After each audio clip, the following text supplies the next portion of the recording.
भगवान शिव ने ग्रंथ में कहा है कि छिन्न मस्ता कलयुग में सिद्धि नहीं होती, साधक मरता है। सत्य से तुम जब मुंह मोड़ोगे तो असत्य तुम्हारे जीवन में जो करेगा वो भयानक हो। सत्य पे चलो, तुम्हें सब कुछ देगा, वो भगवान बना दे।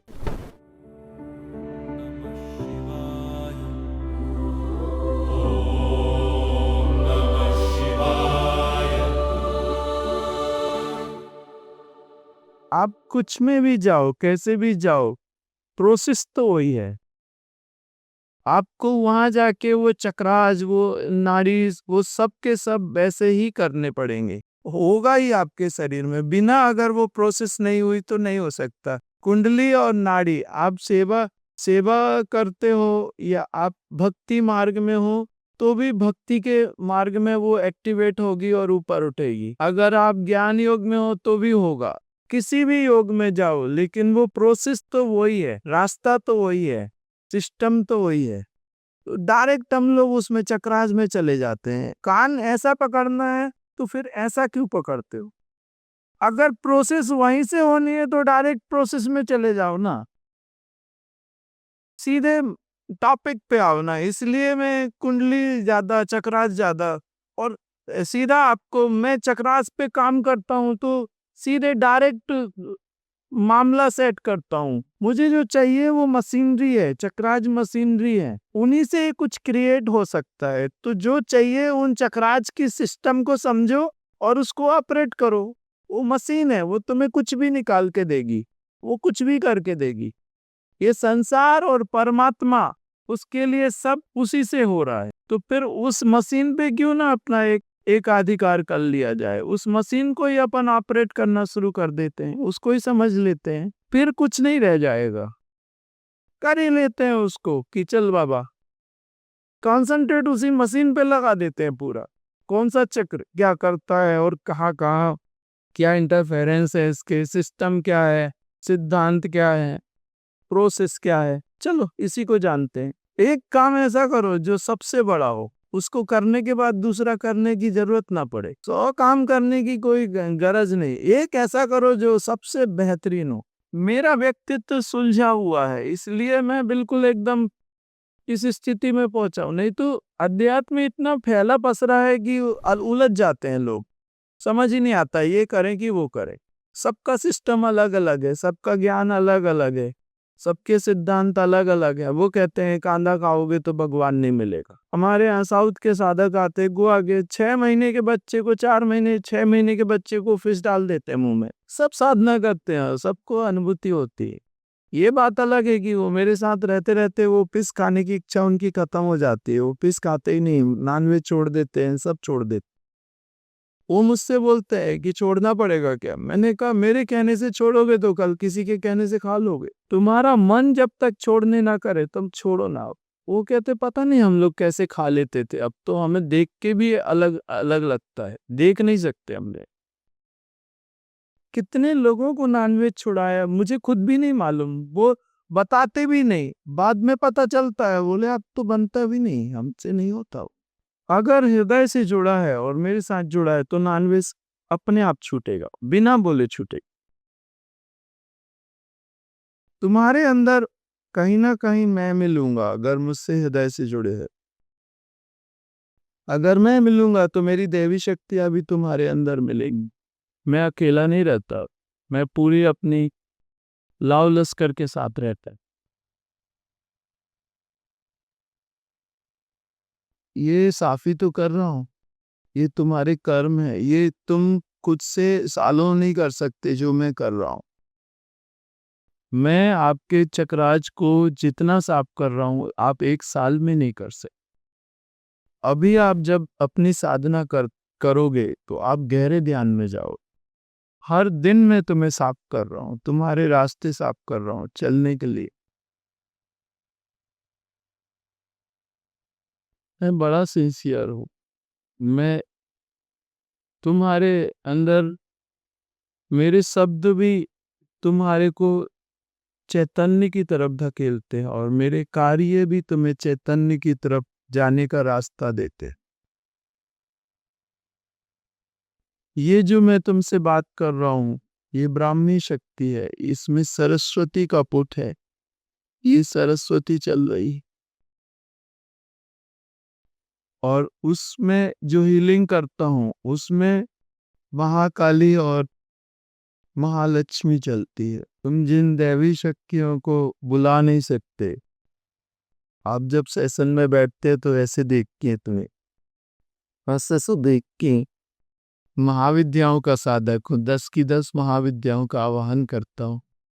कब किसको आवाज दूंगा, अभी तो शायद मातंगी का आवाहन कहीं एक आध दिन शायद करूं। मातंगी के साधक, छिन्नमस्ता के साधक आपको बहुत कम मिलेंगे। भगवान शिव ने ग्रंथ में कहा है कि छिन्नमस्ता कलयुग में सिद्धि नहीं होती, साधक मरता है। छिन्नमस्ता की साधना कलयुग में करनी नहीं चाहिए, साधक मर जाता। महाकाली में दक्षिण काली, शमशान काली, मतलब एक स्पेसिफिकेशंस है और एक मस्ती है। शमशान काली के नाम से अच्छे अच्छों की घिग्गी बनती है। शमशान काली मतलब चंड, रुद्र की साधना, एकादश रुद्र, एक एक रुद्र आपका गजब है। कल शायद मैंने, कल या परसों एक रुद्र का आवाहन किया था, अच्छी थी नवसा बहुत। मतलब सच में मैं अपने जीवन से वाकई मेरा सुबह दोपहर शाम रात सारी एक आनंद की अवस्था में जाती है, और आप जैसे लोगों से मिलके बीच में बात, मुझे बड़ी खुशी होती है। ग्रुप मेडिटेशन करो ना तो बहुत प्रसन्नता होती है, नए नए लोगों के साथ करो, और मैं ज्यादा लोगों के साथ ग्रुप मेडिटेशन करना चाहता हूँ। इस संसार का सबसे बड़ा सुख है सत्संग, इसलिए मैं इतना प्रयास करता हूँ। लाखों रुपया मीडिया में फानी के जैसे बहाता हूँ कि तुम तक मैसेज पहुंचे कि आ जाओ, तुम्हारा कोई इंतजार कर रहा है। आप कि सोशल मीडिया पे बहुत, और सीनियर्स कहते हैं ये बखेड़ा मत खड़ा कर, तुझे ही तकलीफ होगी। वो कहते हैं क्यों करना, डूब जा अपने आनंद में, बैठ एक कमरे के भीतर डूब जा आनंद में, क्यों ये बखेड़ा खड़ा कर। कोयले की दलाली में हाथ काले होने वाले, अभी नहीं होता। बीच में सेशंस बंद कर दिए थे कुछ महीने या शायद 1-1.5 साल, मुझे याद नहीं। लोग दरवाजे के बाहर आके बैठते थे, नहीं बंद करने दिए। एक एक दो दो चार चार लोग आते रहते थे, सेशन बंद कर दिए तो लोगों को तकलीफ होती थी, आके बैठते थे। फिर से चालू था, जैन परिवार से था,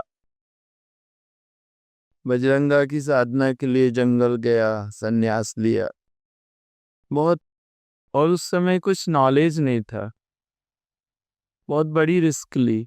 तुम जितनी रिस्क ले सकते हो तुम्हारा प्रॉफिट भी उतना बड़ा हो। मैंने सब कुछ लगा दिया अपना, उसने सब कुछ दे दिया। ये नागपुर के कालवांडे फैमिली आई, जब मैं जंगल में था, एक लंगोट पे रहता था, उस समय एक लंगोट पे ही रहता था, कि उस समय से जुड़े हैं। वो एक अलग समय था, पानी में बैठता था, यहाँ तक नाला जो रहता था जंगली नाला, और जब मंत्र करता था तो ऐसे भगवती ऐसे ऐसे दर्शन देती थी, खुली आंखों से मैं भगवती के दर्शन करके मंत्र करता था दुर्गा।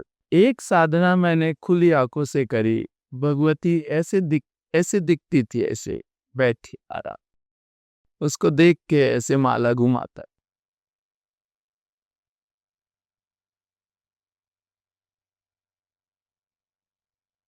जाने कब शरीर छूट जाए यार, शरीर छूटने के पहले कुछ तो करेंगे, ऐसे ही नहीं मरना। ये भी कोई जिंदगी है? जिंदगी हमारी तकदीर को मर्जी के बिना, हम सोच रहे हैं कि आज छोले भटूरे खाएंगे और तकदीर में लिखा है कि आज तो पानी भी नहीं मिलेगा, आज तो उपवास है तेरा। मर्जी छोले भटूरे की है और खाने तो छोड़ो, पानी भी नहीं।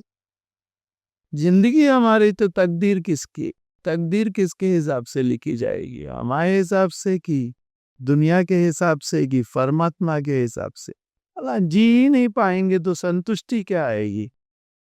अपने आप से भी संतुष्ट नहीं तो फिर जीना किस लिए? इस किन किन के लिए ही जिंदगी ली थी क्या? ऐसे ही मर मर के जीने के लिए आए थे क्या? कुछ तो गड़बड़ है। हम कहीं तो गलत जा रहे हैं, इसलिए हमारे जीवन की व्यवस्थाएं बड़ी बिगड़ी हुई हैं। सिर्फ अपने आप को समृद्ध पैसे से मत समझिए। समृद्धि तो हर तरफ से होनी चाहिए, सब प्रकार से ही। और अगर तुम सत्य से मुंह मोड़ते रहोगे तो भयानक पीड़ा तुम्हारे जीवन में इतनी भयानक आएगी कि फिर बाद में तुम उसको सहन नहीं कर पाओगे। सत्य से तुम जब मुंह मोड़ोगे तो असत्य तुम्हारे जीवन में जो करेगा वो भयानक हो। सत्य पे चलो, तुम्हें सब कुछ देगा, वो भगवान बना दे। सत्यम शिवम सुंदरम।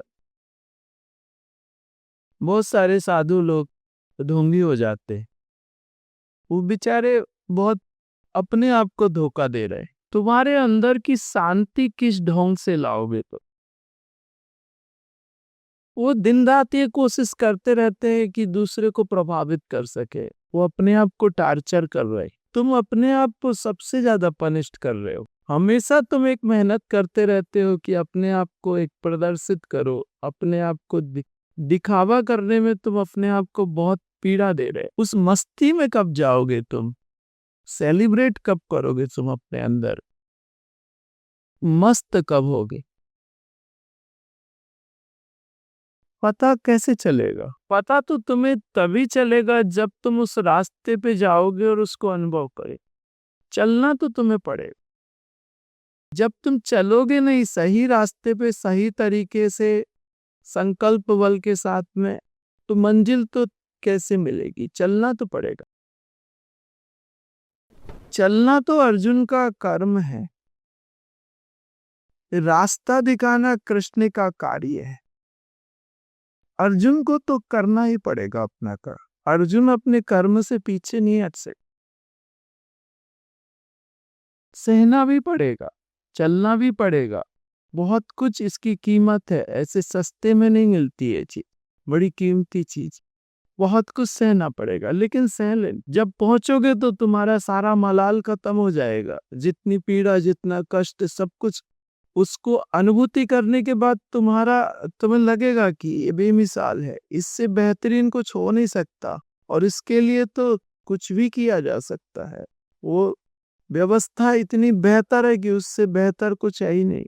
उस व्यवस्था को पाने के बाद देवता तुम्हारे सामने सर झुका देते।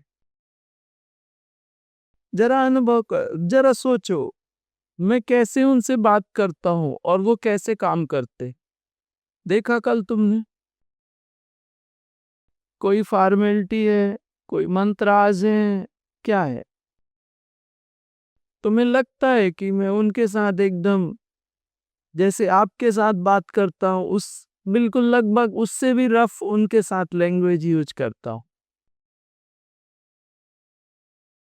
और ये ऐसी शक्तियां हैं जो ब्रह्मांड को, पूरा ब्रह्मांड को संचालित करती, कोटि कोटि ब्रह्मांड को चलाने वाली शक्तियां हैं ये।